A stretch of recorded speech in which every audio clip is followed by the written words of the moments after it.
pertama adalah memastikan ketersediaan, ya. Yang kedua adalah stabilisasi dari harga, terutama harga bahan pokok.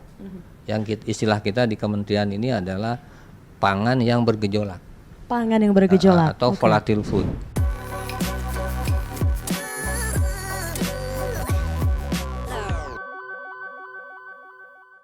Kalau kita boleh berbicara tentang kebijakan, ini kebijakan strategis apa sih sebenarnya yang sudah dilakukan pemerintah dalam mencegah gejolak ataupun juga lonjakan harga kebutuhan pokok, Pak Kasan? Iya, saya kira pertama saya sampaikan pemerintah dalam hal ini satu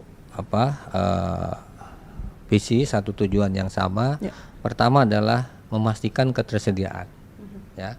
Yang kedua adalah stabilisasi dari harga, terutama harga bahan pokok.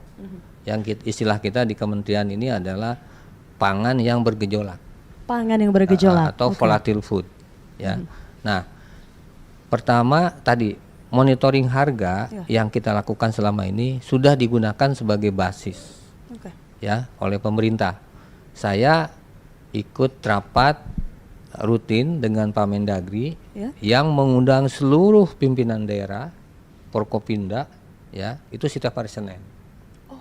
Jadi pantauan harga kita lah yang digunakan untuk tadi kita bisa sampaikan, misalnya beras yang harganya masih naik di kabupaten provinsi mana, Pemda atau pimpinan daerah mana yang berhasil mengendalikan inflasi, mana yang harganya, tidak. Itu bisa kita ketahuan semua. Lalu juga dari informasi tersebut kita juga punya informasi mengenai ketersediaan pangan setiap jenis. Nah, ini nih pemerintah dalam hal ini sekarang dikawal oleh Badan Pangan Nasional atau Bapanas. Jadi Mbak Sasa, saya perlu sampaikan bahwa sejak adanya Bapanas melalui Perpres 66, maka kebijakan pasokan pangan dan stabilisasi harga bahan pokok yang ada 9 bahan pokok itu kewenangannya ada di Bapanas.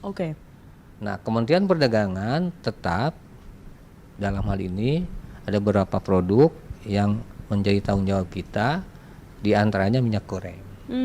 Ya, itu belum masuk ke dalam cakupan kewenangan Bapanas.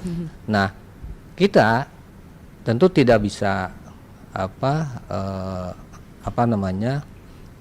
diam kalau ada gejolak harga, kenaikan harga atau ketersediaan pasokan yang terimpo gitu ya. Nah, makanya kita pertama dalam hal ini Bapanas yang merumuskan itu dan menyampaikan informasi juga mengenai pangan apa yang kebutuhannya berapa, lalu ketersediaannya berapa, sehingga posisinya ini cukup, ini kurang dan sebagainya. Jadi alhamdulillah kalau kita lihat semua dari 9 bahan pokok ini ketersediaannya cukup.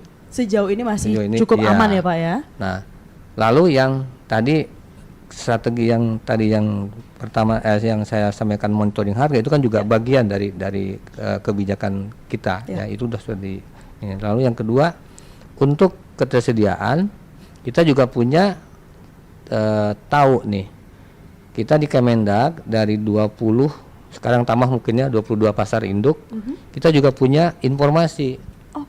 Jadi pasokan sudah berapa, posisi stok berapa. Langsung berarti ya. Itu kita punya update-nya juga. Itu tiap hari juga kita punya.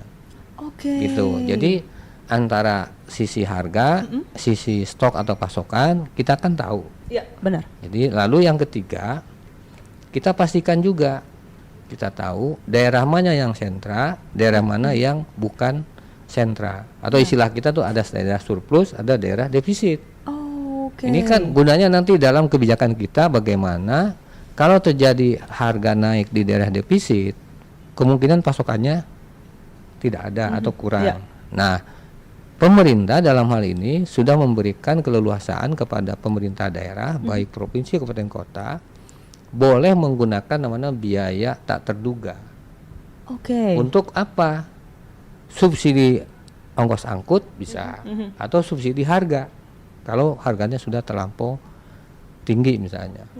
Nah, jadi antara fakta yang terjadi dengan kebijakan yang kita laksanakan, tentu ini adalah bagian dari tadi ketersediaan dan stabilisasi harga.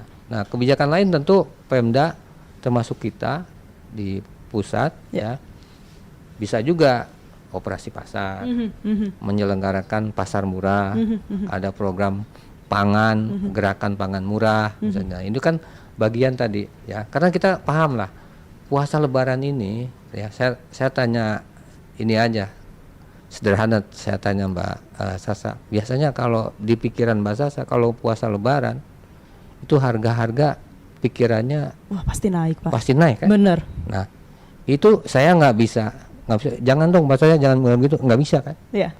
Nah, tapi kita meresponnya apa? Nah karena ada ekspektasi kenaikan harga, maka kita harus pastikan pasokan selain tersedia harus bisa ada kenaikan untuk merespon kebutuhan adanya kenaikan demand tadi. Baik. Kan kalau pasokannya sama, ada kenaikan demand, pasti harganya naik. Kan gitu. Iya, iya. Nah makanya dari hasil survei kita juga, selama hari besar ini, biasanya tuh ada kenaikan demand antara dari 5 sampai maksimum 30 sampai 35%. Tapi normalnya kenaikan itu rata-rata sekitar 17%. Oke. Jadi kalau tahun ini kondisi sudah normal dari COVID, ya kan? Nah, catatan kita 2019, 2018 sebelum COVID itu kenaikan demand sekitar 17 sampai 18%.